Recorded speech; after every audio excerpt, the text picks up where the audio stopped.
இன்றைக்கி சூப்பரான ஒரு கட்லெட்டோடு நான் உங்களை சந்திக்க வந்திருக்கேன். பாருங்கள் எவ்வளோ சூப்பராக இருக்குண்டு. ரொம்ப ரொம்ப அருமையாக இருக்குங்க. இது சாம்பார் ரசத்தை கூட சாப்பிட்டோம்னா அவ்வளோ டேஸ்டியாக இருக்குங்க. இன்றைக்கி நம்ம மீனை வச்சு தாங்க கட்லெட் செய்ய போகிறோம். அது அவ்வளோ டேஸ்டியாக சூப்பராக இருக்கும். அதை வாங்க எப்படி செய்யலான்னு பார்க்கலாம். நான் இன்றைக்கி ஒரு 300 கிராம் போல் மீன் எடுத்து வச்சுருக்கேங்க. அதாவது எங்கள் ஊர் பக்கம்லாம் இது கோலா மீனுன்னு சொல்லுவாங்க.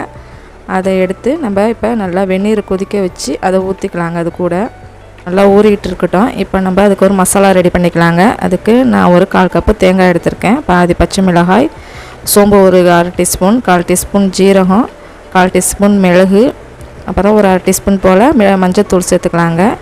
இஞ்சி பூண்டு விழுது ஒரு 1/2 டீஸ்பூன் சேர்த்து நல்லா நம்ம அரைச்சி எடுத்துகிட்டு வந்துருக்கலாங்க. பாருங்கள் இந்த அளவுக்கு நம்ம அரைச்சிக்கலாங்க. இப்போ நான் ஒரு வெங்காயத்தை அது கூடயே சேர்த்து உப்பையும் சேர்த்து நான் அரைச்சி எடுத்துகிட்டு வந்துடுறேங்க.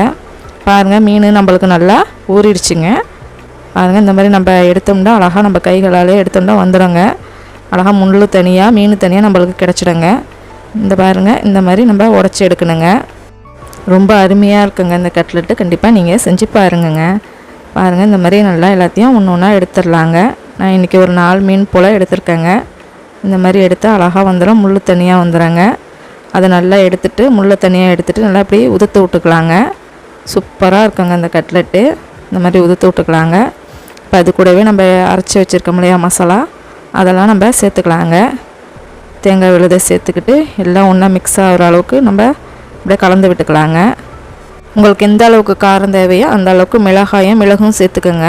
இப்போ அது கூடவே நம்ம இன்னொரு பொருள் சேர்க்கலாங்க. அதாவது பொட்டுக்கடலை இருக்குல்ல, அதை பவுட்ரு பண்ணி நான் ஒரு 2 டேபிள் ஸ்பூன் போல் சேர்த்துக்கிறேங்க. இது நம்ம சேர்க்கலண்டாக்கா கொஞ்சம் தண்ணி விட்டா மாதிரி இருக்கும். இது சேர்த்தோம்னா கொஞ்சம் பைண்டிங் நல்லா இருக்கிற மாதிரி இருக்கும். இதை அப்படியே நம்ம கைகளால் எண்ணெய் தடவி அப்படியே நம்ம ஒரு பால்ஸ் மாதிரியோ இல்லை வடை மாதிரியோ தட்டி நம்ம எண்ணெயில் ஃப்ரை பண்ணிக்கலாங்க. பாருங்கள் சூப்பராக இருக்குங்க. நம்ம எல்லாத்தையும் இந்த மாதிரி ஈவனாக தட்டி வச்சுக்கலாங்க. பாருங்கள் இந்த மாதிரி தட்டிக்கலாங்க. இப்போ நம்ம எல்லாம் ரெடி பண்ணியாச்சு. இப்போ நம்மளுக்கு ஆயில் ஹீட் ஆகிடுச்சிங்க. அதிலே நம்ம இப்போ ஃப்ரை பண்ணிக்கலாங்க. ஒன்று ஒன்றா போட்டு நம்ம நல்லா கோல்டன் ப்ரௌன் ஆகிற வரைக்கும் நம்ம ஃப்ரை பண்ணிக்கலாங்க. நல்லா மணமாக இருக்குங்க. கண்டிப்பாக நீங்கள் இந்த மீன் வாங்கினா இந்த மாதிரி கட்லெட் செஞ்சு பாருங்கள். ரொம்ப சுவையாகவும் இருக்குங்க. இந்த அடிச்சிக்கவே முடியாதுங்க, அவ்வளோ டேஸ்ட்டுங்க. ஆமாங்க.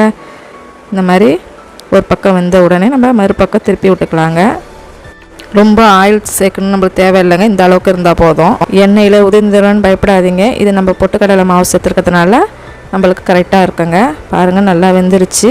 இப்போ நம்ம அதை ஒரு பிளேட்டுக்கு மாற்றிடலாங்க. பாருங்கள் எவ்வளோ கலர்ஃபுல்லாக இருக்குண்டு. எல்லாத்தையும் அந்த மாதிரி எடுத்துடலாங்க.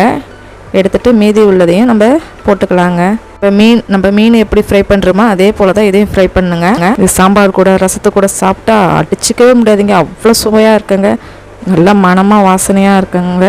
கண்டிப்பாக நீங்கள் ட்ரை பண்ணி பாருங்கள். ஓகே, இந்த வீடியோ பிடிச்சிருந்தா லைக் அண்ட் ஷேர், நம்ம சேனலை ஃபாலோ பண்ணுங்கள். தேங்க்ஸ் ஃபார் வாட்சிங்.